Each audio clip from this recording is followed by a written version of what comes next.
Marketing பண்ணுறது அப்படிங்கிறத பற்றி நம்ம நிறையா படிக்கிறோம். இப்போ சாதாரணமாகவே என்னென்னாக்கா, எந்த பொருளை எங்கே மார்க்கெட்டிங் பண்ணலாம், எப்படி மார்க்கெட் பண்ணலாம், ஒரு அட்ராக்டிவாக பண்ணுறதுக்கு எப்படி, அந்த மாதிரி பார்க்கும்போது சில பொருட்கள் ஒரு புரட்சியை அடைந்தது எப்படின்னா, ஒரு சாதாரண மனிதனுக்கு அது எட்டுகிற விலையில் கிடைக்கிறது தான். இப்போ நாங்களாம் என்ன சொல்லுவோம்னா, மார்க்கெட்டிங்னா என்ன அப்படின்னா, அது டெலிவர்ஸ் ஸ்டாண்டர்ட் ஆஃப் லிவிங் அப்படின்னு சொல்லி வாழ்க்கை தரத்தை மற்றவர்களுக்கு வழங்குவது தான் சந்தைப்படுத்துவது.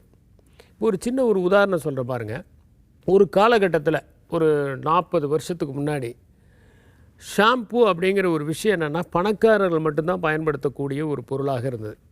ஷாம்புனால் ரொம்ப பெரிய பணக்காரங்க தான் பயன்படுத்துவாங்க அப்படின்னு இருந்தது.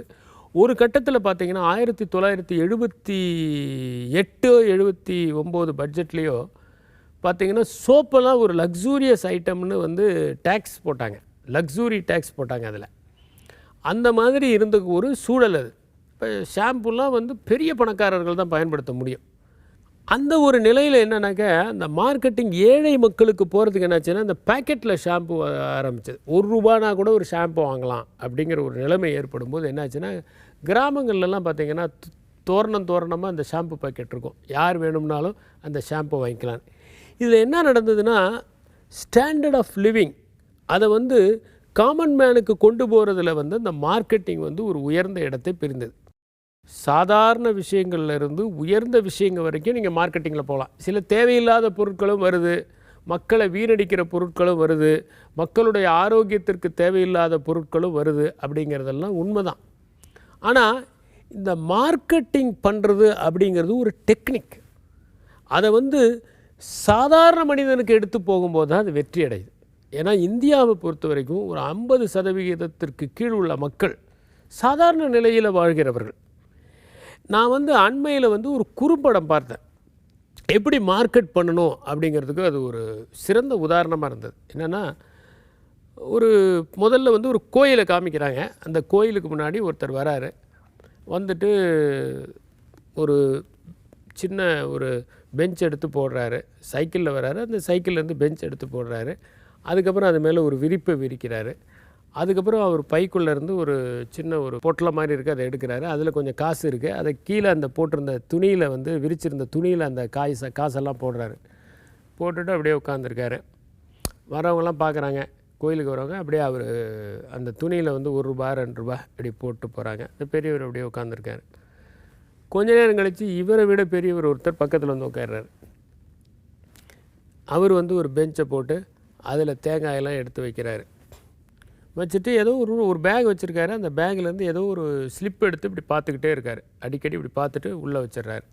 கொஞ்ச நேரம் கழித்து மக்கள்லாம் இருந்தோடனே, ஐயா தேங்காய் வாங்குங்கய்யா, தேங்காய் வாங்குங்கய்யா, தேங்காய் வாங்குங்கய்யான்னு சொல்கிறாரு. யாருமே வாங்க மாட்டேங்கிறாங்க. இவருக்கு அப்படியே ஒரு மாதிரி கண்ணெல்லாம் தண்ணி வர மாதிரி ஆகி போயிடுது. இந்த யாசகம் கேட்குறாரு இல்லையா, அவர் என்ன பண்ணுறாரு, இவரை பார்த்துட்டு, ஐயா உங்களுக்கு என்ன வேணும் அப்படி. ஒன்றும் இல்லை, இந்த தேங்காயெல்லாம் விற்கணும், என் மனைவிக்கு உடம்பு சரியில்லை, இதான் இந்த மருந்தை வாங்கிட்டு போய் கொடுக்கணும், ₹28 வந்தால் தான் நான் இந்த மருந்தை வாங்க முடியும், அவள் உயிருக்கு போராடிக்கிட்டு இருக்கானோன்னு. இவர் கொஞ்சம் இருங்க, உங்களுக்கு இந்த தேங்காயெல்லாம் விற்கணும் அவ்வளோதானே, ஒன்றும் பிரச்சனை இல்லை, நான் விற்று தரேன்னு சொல்லிவிட்டு அந்த தேங்காயெல்லாம் உடைக்கிறார். ஐயோ என்னையா பண்ண, கொஞ்சம் பொறுங்க அப்படின்னு எல்லா தேங்காயும் அங்கே போட்டு உடைக்கிறார்.